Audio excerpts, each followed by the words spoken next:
میرا اللہ فرماتا ہے او دنیا والو، قیامت کے دن تم لوگ دیکھو گے کہ دودھ پلانے والی ماں کو اپنے بچے بھول جائیں گے۔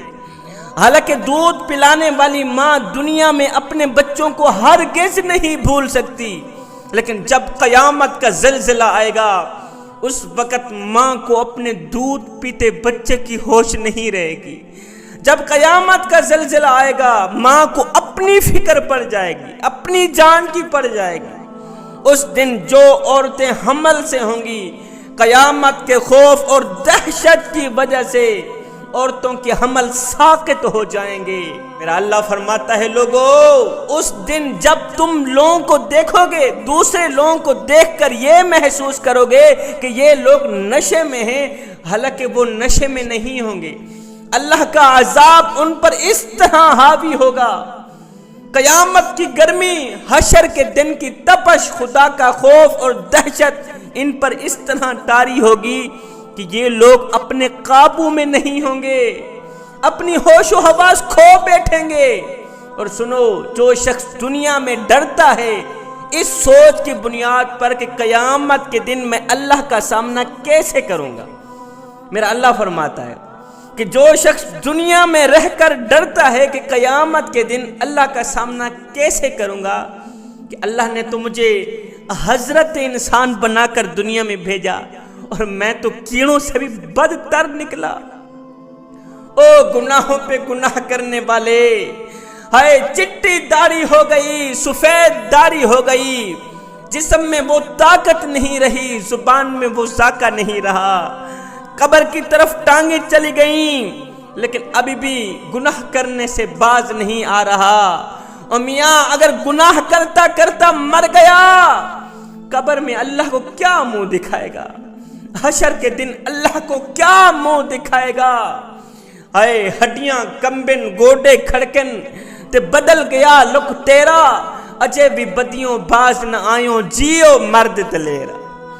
اب میرا اللہ فرماتا ہے کہ جو شخص دنیا میں رہ کر ڈرتا ہے کہ قیامت کے دن میں اللہ کا سامنا کیسے کروں گا، کیسے کروں گا، میرا اللہ فرماتا ہے قیامت کے دن میں اسے جنتی 2 باغ عطا کروں گا، اور یہ 2 باغ دوسرے جنتیوں کو ہرگز نہیں ملیں گے۔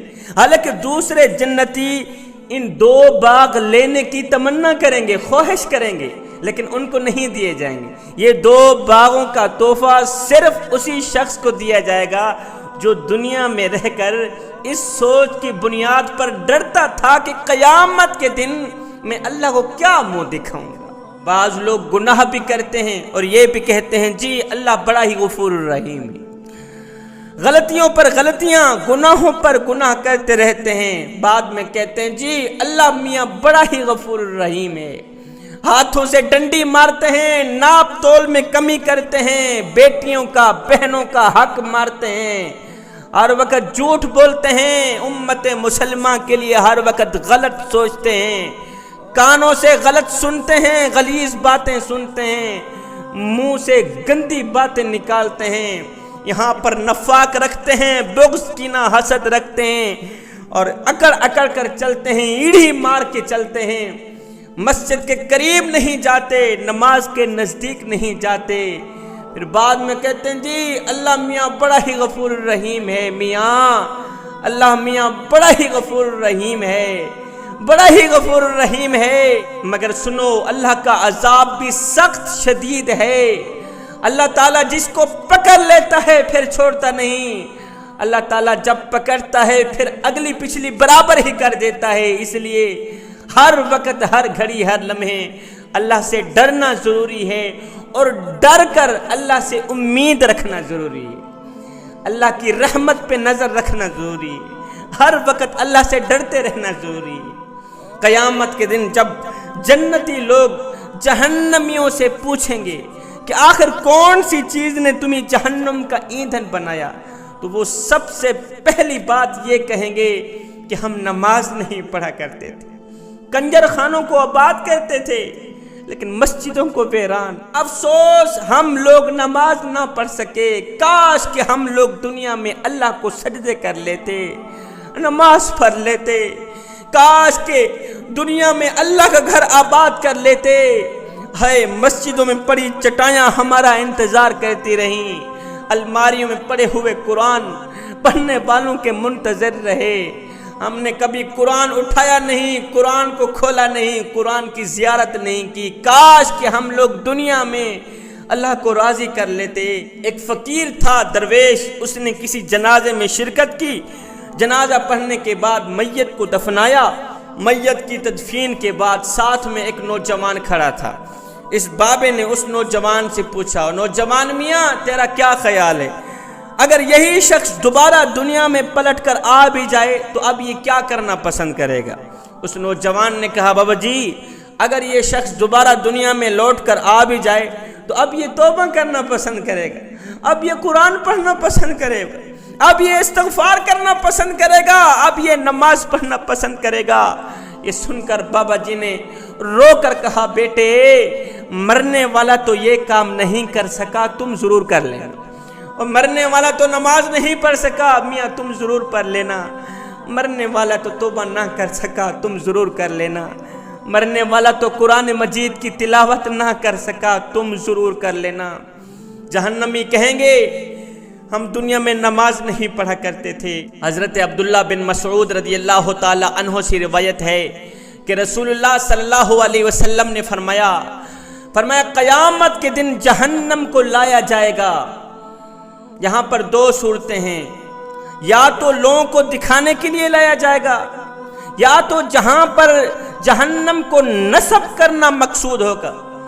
دو صورتیں ہیں، جہنم کو لایا جائے گا، جہنم پہلے مخفی تھی، آج اس کو ظاہر کیا جائے گا۔ اب جہنم کے ساتھ 70 ہزار زنجیریں ہوں گی، اور ہر ایک زنجیر کو کھینچنے کے لیے 70 ہزار فرشتے ہوں گے۔ ایک زنجیر کو کھینچنے کے لیے 70 ہزار فرشتے اپنا زور لگائیں گے۔ مجھے بتائیں 70 ہزار زنجیریں ہیں، ایک زنجیر کو کھینچنے کے لیے 70 ہزار فرشتے زور لگا رہے ہیں۔ ایک فرشتے کے اندر طاقت اتنی ہے، زور اتنا ہے کہ وہ زمین پر پر مارے سارا ملیا میٹ کر دے۔ مجھے بتاؤ جس جہنم کی 70 ہزار زنجیریں ہیں اور ایک زنجیر کے اندر طاقت اتنی ہے، وزن اتنا ہے کہ اس کو کھینچنے کے لیے 70 ہزار فرشتے زور لگا رہے ہیں، مجھے بتاؤ کل ٹوٹل کتنے فرشتے بن گئے؟ جب اتنے زیادہ فرشتے جہنم کو کھینچ رہے ہیں، وہ جہنم کتنی بڑی ہوگی؟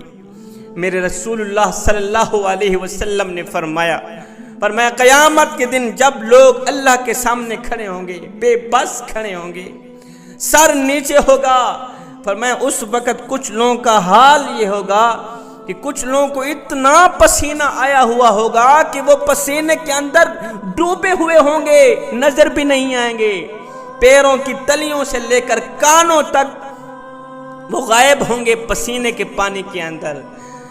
اتنا پسینہ کیوں آئے گا؟ گرمی کی تپش۔ اس وقت سورج اتنا نزدیک ہوگا، لوگوں کے اتنا قریب ہوگا، پتہ چلے گا کہ بالکل سر کے اوپر سورج آیا ہوا ہے۔ اس دن سے ڈرو جوانو، اللہ کے عذاب سے ڈرو۔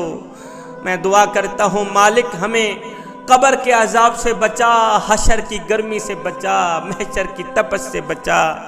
بے شک تیرے سوا بچانے والا اور کوئی نہیں ہے میرا۔